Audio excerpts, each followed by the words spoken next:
One Republican says this about some other Republicans, and I'm quoting him now: "We're not going to be the party of the angry white guys."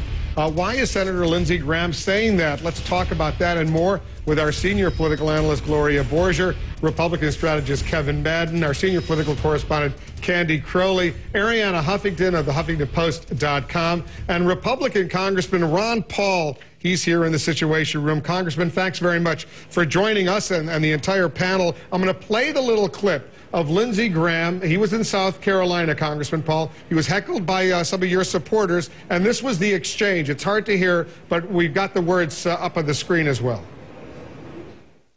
I'm not going to leave the Republican Party. I'm going to grow it. Yeah, right.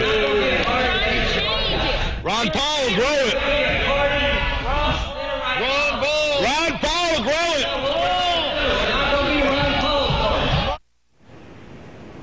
You got the gist of that, Congressman. He says he doesn't want to be the party of the. We're not going to be the Ron Paul party, was what he said at the very end. I wonder if you want to react to your colleague Lindsey Graham.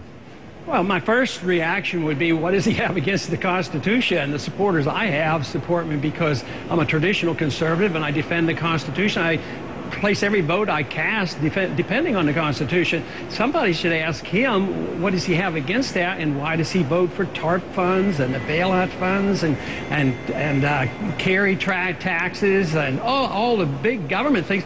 Why does he support Obama in expanding the war? Why does he support the Patriot Act? These are the things that constitutional conservatives don't support, and we want to hold the Republicans to the things they think they believe in or say they believe in. They claim they believe in limited government, and that's what we're all Congressman, about. I want everyone on the panel to weigh in as well and ask you a question, but you don't want your supporters out there to be heckling a senator like Lindsey Graham in the midst of his presentation, do you? No, I think that goes against the grain, but for him to turn that in and say that everybody who's upset with the government and upset with his type of voting record are angry white people or white men, that is preposterous. That's a real insult. But let me tell you, if anybody comes to our rallies, and I continue to hold them, we get thousands of people out, and there's a lot of angry people there, but I'll tell you what, it's very diverse, and anybody who wants to challenge me with that should come to our rallies. But to try to paint our group into that corner is just wrong. But you're right. I think decorum is very important. I try to protect against that and urge not to participate in it. It's Gloria Borger here. Do you think you represent the Republican Party more than Lindsey Graham? Well, if you did a statistical vote today, probably not, but that isn't necessarily the right question. The right question is, what should the Republican Party believe in? Should the Republican Party follow through on their promises and their platforms of limited government and personal liberties, a strong national defense without perpetual war and without, an unconstitutional Patriot Act? Just because you get a majority vote doesn't mean that you should give up on your rights and your Constitution. So I have no idea how it would come out, but I'll tell you what, I'll bet you the vote would come out a lot closer right now if you compared the supporters of Lindsey Graham to Ron Paul than it was 2 or 3 years ago, because the Republican parties are angry and upset and they want changes, and there's quite a few. And the one thing that nobody seems to pay attention to is that why should they run us off? We're the ones who reach the college kids, the young people. How many Republicans really reach the teenagers and the college kids? Those are the people that are gathering at our rallies, and they have to ask why. What are they going to do with the party? With pandering to the old country club Republicans and acting like Democrats and bailout funds and TARP funds and those kind of things just won't hold up for the Republican Party. That's why the Republican Party's been losing, and we're suggesting that they live up to what they profess to believe in. Congressman Paul, it's Candy Crowley. I think the larger issue here is, if you take the personalities out of it, that politics, as you know, is a lot about image. And here we are in a time when the economy is terrible and people are in real need.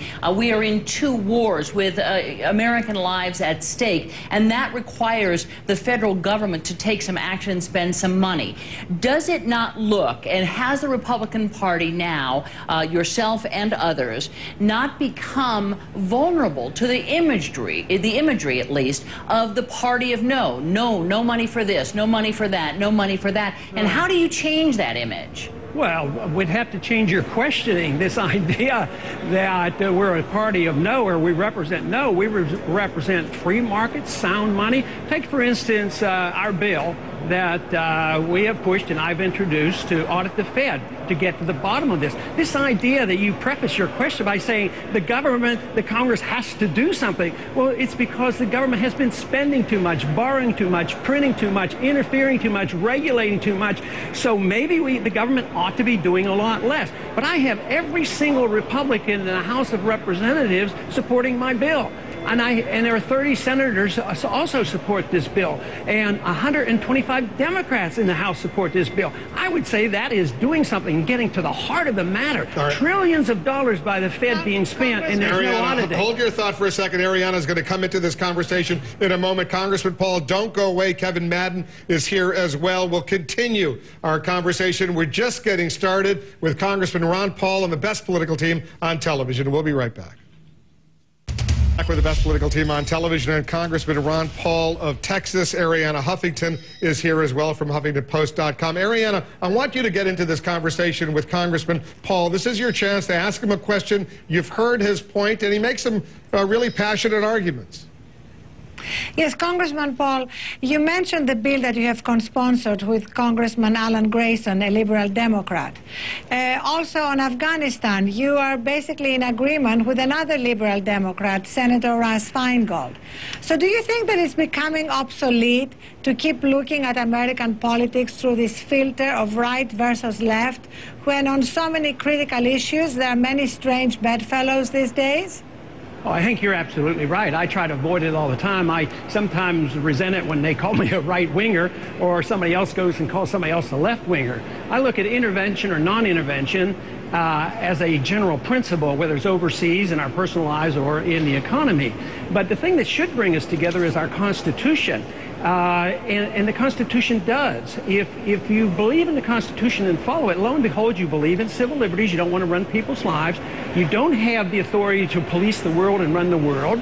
And you don't have the authority to run the economy. So this, to me, is the rallying point. And if we have disagreements, then we change the Constitution. But no, I work into Congress, just like I demonstrated, with my bill to audit the Fed. Progressives and liberals and socialists and libertarians and conservatives all say, yes, we should have oversight. We should find out what they're doing. And we can bring together. Freedom brings people together as long as we're not judgmental and tell people how to run their lives or what their religious values ought to be. And we certainly don't need to be doing this around the world. And right now, I really am disturbed by the support that the Republicans give to Obama's war in Afghanistan. He wants to expand it, and people like Lindsey Graham are urging them on to do more and more. And we have no right to be there. We need to bring our troops home. We don't need that kind of operation. Kevin Madden's a Republican strategist. He's here, and he'd like to weigh in as well. Go ahead, Kevin. Well, Congressman, as a party, we always flourish when we talk about what we're for, and we talk about a more modernized agenda that we have for the American public. Don't you think that we need to do more to talk about what unifies us as a party and not talk about our limitations and what we disagree on in the party? Well, do you think you should maybe pass that message on over to Lindsey and say something about it? Because he hasn't exactly welcomed us in. In some places they do. They invite us in. And I think you're absolutely right. And that's why I'm such a strong defender of individual liberty and the Constitution, because it isn't a negative thing. It's very, very positive, and you find your answers, whether it's monetary policy or foreign policy or domestic policy. And I just think that that is an absolute good piece of advice that we should do. We should try to bring people together, discuss the issue, and show what we're for. And I am strongly for the principles I think the Republican Party have claimed they're for freedom and individualism and free markets and sound money, no special interest, and Eisenhower said no military industrial complex. So I think these are things that I'm for, strongly for, but the real principle that we have to be for is individual liberty. Congressman, I know you got to go. You got other activities up on Capitol Hill. We're going to let you go, but everyone else is staying because we have a lot more to discuss, especially, Congressman, you'll be interested in this, the latest post on HuffingtonPost.com by Ariana. What she wrote about the Vice President today is fascinating material. It's going to be a source of good discussion here. But what has she written about? She's written about the Vice President, and she's suggesting perhaps this might be a good moment for him to think about resigning. Why? Why would the Vice President, Joe Biden, want to resign? The best political team on television and Arianna Huffington, they're here to dissect this high drama idea.